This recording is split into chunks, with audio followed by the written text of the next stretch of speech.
Ya comienza un nuevo programa en divoxradio.com. Divoxradio.com. Codiseñando el futuro.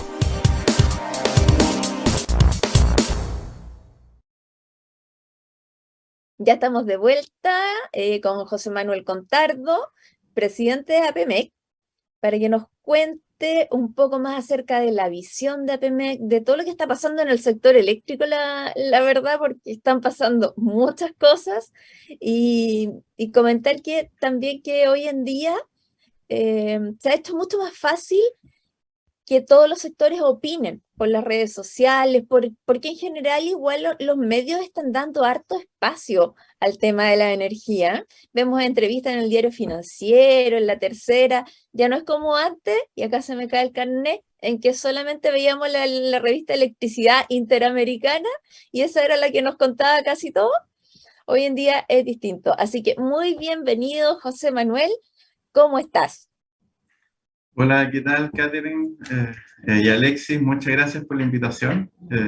Y bueno, y felicitaciones también por su aniversario. Espero que me inviten al asado también. Ni un problema. Bueno, efectivamente, claro, hay harta bulla, podemos decir, en el tema mediático. Antiguamente eran temas bastante más técnicos que se resolvían con la autoridad. O no llegaba mucho a la prensa, salvo que fuera algo muy, muy terrible. Y hoy día, efectivamente, varias cosas entran a la opinión pública y con un abanico de opiniones, efectivamente, cada uno con su punto de vista. Y bueno, yo creo que hay interés también ciudadano, y al final esto depende mucho de cómo nos va a ir en la transición energética que todos queremos. Sí, exacto. Y que haya interés ciudadano es súper importante, porque en el fondo eso es lo que necesitamos para cambiar la matriz energética. Bueno, filosofando un poco solamente, recuerdo el tema de los medidores inteligentes y que en ese tiempo no hubo comunicación suficiente, no había interés ciudadano, entonces eso fue un poco lo que gatilló el rechazo. Entonces, quizás hoy que la gente está más informada, las cosas puedan ser distintas, y ahí destaco que es uno de los objetivos de la radio, informar, que la gente pueda conocer más del sector. Bueno, hasta ahí llego, ahora partimos. José Manuel, gracias por estar acá. Lo primero, para consultarte, todo este tema que tenemos de la cadena de pago, de Cabo Leones, de María Elena, ¿cómo lo ves tú? ¿Qué sientes que va a pasar y tu opinión al respecto en el fondo? Bueno, por suerte aquí hubieron algunos arreglos normativos que se tomaron de la experiencia que ocurrió años atrás con Campanario. Ahí hubo un problema más grave porque no estaba previsto de que una empresa generadora quebrara y generara este problema con la cadena de pago. Hoy día yo creo que hay procedimientos que han ayudado a no agravar este problema, de partida eliminando a las centrales del balance de transferencia. Y el segundo elemento son las boletas de garantía, que si bien ahí puede haber una falla en el monto definitivo de estas boletas de garantías para cubrir estos problemas, por lo menos existe una boleta que antes no había. Entonces, es un proceso que sigue en curso, todavía falta que se liquiden estas boletas y ver qué va a pasar con los saldos. Ahora bien, este tema tal vez, claro, explotó ahora con las declaraciones de María Elena y Cabo Leones informando al coordinador de que iban a dejar de cumplir los contratos, pero yo creo que era casi vox populi en el mercado de que cómo lo hacían estas empresas con contratos que estaban con precios que fueron muy competitivos en su época y con los problemas de transmisión que estaban generando estos tremendos desacoples que hasta el día de hoy los tenemos. Entonces, todo el mundo estaba expectante de qué es lo que estaba pasando, qué es lo que estaban haciendo los bancos, no sé. Pero en el mercado había un peligro latente que se sentía.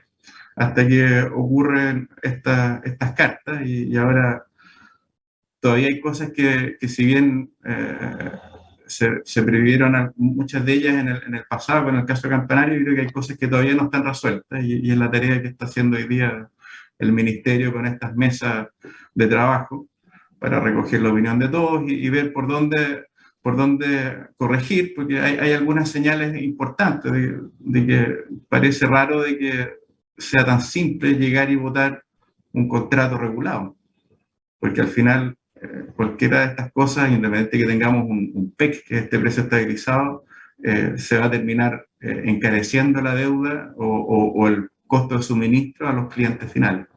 Entonces eso es algo relevante y las señales que dé la autoridad al respecto son muy importantes. Sí. No, José Manuel, tomándome de tu comentario, y ahí tú ves que, y también lo mencionabas en tu columna, hay una promesa que está difícil de cumplir, aparentemente, ¿ya? Hay un Vox Populi también que los precios parece que no bajaron lo que supuestamente iban a bajar, ¿ya?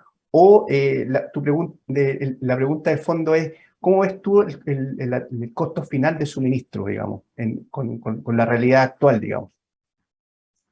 Bueno, esa es una tremenda preocupación que debiéramos tener todos como ciudadanos, ¿no? Ni siquiera como actores del mundo eléctrico, porque si bien las licitaciones fueron muy exitosas en colocar precios de la energía muy baratos, y que se aceleró o se favoreció también con la baja de los costos de inversión en las tecnologías renovables variables, hoy día tenemos algunos inconvenientes que estamos palpando, que son los costos adicionales que se generan por la penetración variable. Tenemos las rampas en las noches, hay que tener reservas, servicios complementarios y mínimos técnicos de unidades que al final son pagos que no, en el mercado primario, que es donde transan energía los generadores para abastecer sus contratos, terminan encareciendo la cuenta primero para los generadores que tienen que soportar estos costos de retiro, y algunos lo pueden traspasar a los clientes finales cuando son libres, pero cuando son regulados, como es el caso de María Elena y Cabo Leones, se tienen que absorber estos costos por los propios generadores. En estas mesas de trabajo, las semanas pasadas que ocurrieron, hay unos datos muy relevantes que sacó Acenor y el Consejo Minero respecto a los costos adicionales que está generando el sistema para estos contratos, que es del orden de $20. Y $20, $8 son de transmisión, y recordemos que aquí hay un transitorio, que esto va a ir encareciéndose en el tiempo en 15 años, y el saldo son puros costos sistémicos asociados a atender estos contratos. Entonces, es una cuenta no menor, considerando que, no sé, por los precios que tenía María Elena, su contrato eran del orden de $30, o sea, 2/3 de su contrato era costo de suministro. Entonces, sí, es una preocupación relevante, los costos no son menores, van a ir al alza. Entonces, ahora vienen los desafíos, bueno, ¿cómo como país resolvemos el tema de que haya más generación renovable, pero a un costo eficiente, o sea, de que esto no se dispare y que podamos tener un sistema seguro, resiliente, con inercia, con un montón de atributos que no son solamente el tema de la energía. Entonces, la energía barata a algunas horas no es la solución. Vamos a tener que buscar fuentes también renovables, pero que estén disponibles las 24 horas para no encarecer el resto del costo de suministro. Exacto, sí. Buen punto. Con respecto a la transmisión, José Manuel, ¿cómo ves el tema de se resuelve? ¿Qué se resuelve ampliando la transmisión? ¿Cómo ves eso? Bueno, efectivamente, la transmisión ha sido el principal cuello de botella que ha generado estos desacoples y diferencias de precios entre el norte y acá la zona central. Se construyó una tremenda línea que era de una capacidad importante en su época, y el problema es que, bueno, cuando se diseñó, se consideraron supuestos que no sé, eran como del orden de 2.000 megawatts renovables que se iban a instalar en el norte. pero esa realidad fue sobrepasada en forma gigantesca por otros motivos que tienen que ver con los costos de inversión de las centrales y tal vez por una evaluación de riesgos también de quienes se instalaron con centrales en esa zona, asumiendo de que esta línea simplemente iba a ser resuelta porque está escrita en una ley. La ley dice que se va a propender a tener el sistema común, pero hay restricciones naturales y la realidad nos ha demostrado que una línea de estas se demora 10 años y no son baratas. Entonces, también hay que equilibrar la realidad económica de ampliar las líneas hacia el norte. Si bien hay energía barata, en el norte estamos hablando de energía que es variable y está disponible algunas horas. También se podría considerar una línea hacia el sur, por ejemplo, que podría tener energía a las 24/7 proveniente, no sé, de hidroeléctricas y centrales geotérmicas, por ejemplo, que estuvieran desplegadas en la zona. Yo creo que son realidades que no se previeron en algún minuto y que hicieron de que la línea fuera quedando obsoleta con respecto a las necesidades de instalación que ocurrieron. Y tal vez ahí hay que analizar parte de los procesos que ocurren para diseñar estas líneas y las señales que se dan a los inversionistas de dónde instalarse. Aquí se habla mucho de la localización. Yo creo que hoy día la señal de localización está reflejada en los costos marginales, donde tenemos costos marginales cero en el norte y en la zona central también hay cero, pero no tanto, hay menos que allá. Sí, sí. Sí, hay algunos que dicen que, bueno, hay parte de las opiniones que dicen que justamente lo que hay que cambiar son ese tipo de señales, digamos, más que la localización es dónde está el recurso disponible, en este caso la generación solar y eólica, digamos, es parte de las opiniones. Y ahí, José Manuel, yo tenía una pregunta con respecto al hidro, ¿ya? Yo creo que ha estado, no sé si secundario, pero yo creo que se le ha dejado poco protagonismo, no sé si será producto de tal vez de la fuerza que ha tenido efectivamente el desarrollo solar y eólico, que de alguna manera ha opacado el desarrollo renovable hidro, ¿ya? Y tal vez la sequía, digamos, la mega sequía que se ha hablado en los últimos años, cómo ha afectado al sector hidro. ¿Cuál es la posición desde el punto de vista del sector hidro en lo que es el desarrollo y en lo que tú mencionabas? ¿Cuáles son los atributos que a lo mejor se deberían en este nuevo enfoque considerar, si es que no se han considerado? Sí, Alex, efectivamente el hidro ha estado como un poco en segundo plano en este último tiempo. En la época del ministro Pacheco, en 2015, y poco antes estaba muy activo el mundo de hidro, había mucho interés en entrar en el mundo eléctrico a través de estas centrales, pero fue quedando pasado de moda con el tema de que entraron las energías renovables variables, como la solar principalmente y después la eólica, que llegaron con estas energías mucho más baratas, que están disponibles lamentablemente algunas horas. Entonces, sin embargo, llegaron a estas licitaciones y presentaron sus ofertas que dejaron a todos sorprendidos con los números. Pero creo que hoy día se está viendo lo que tú mencionas de los atributos, o sea, el atributo de tener energía renovable, flexible, o sea, que esté disponible todas las horas del día, que sea capaz de regular las noches con no sé, embalses de cabecera pequeños, o también el aporte que hacen sobre la inercia del sistema, porque son máquinas rotatorias que tienen que no paran en forma instantánea, y que le dan sostenibilidad a la frecuencia y a los voltajes del sistema, son elementos relevantes que van a ir cobrando cada vez más relevancia.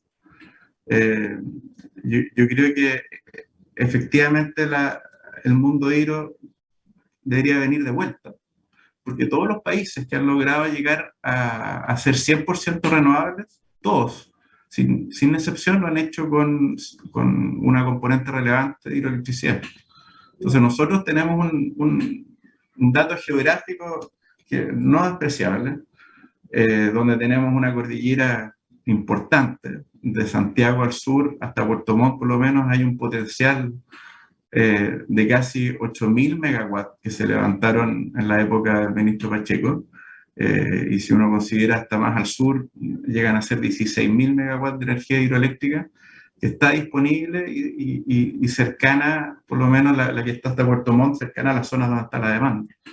Entonces, eso es un elemento que debiera considerarse en los futuros planes de expansión, en miras a tener un sistema eficiente que pueda equilibrar el aporte de las renovables variables. Porque no se trata de excluir a ninguna tecnología, pero se trata de que tengamos un mix armónico para no sobrecargar después las inversiones que después las termina pagando el cliente final. En el norte tenemos el problema de que, claro, hay despachos que son solamente principalmente durante las horas solares, y esto obliga a tener un sistema con un montón de reserva adicional que es térmica hoy día. Estamos hablando de entre 2.000 y 4.000 megawatts de generación térmica que ni siquiera fija precio en el mercado, y esto genera sobrecostos que tienen que asumir finalmente los generadores que tienen retiros en todo Chile.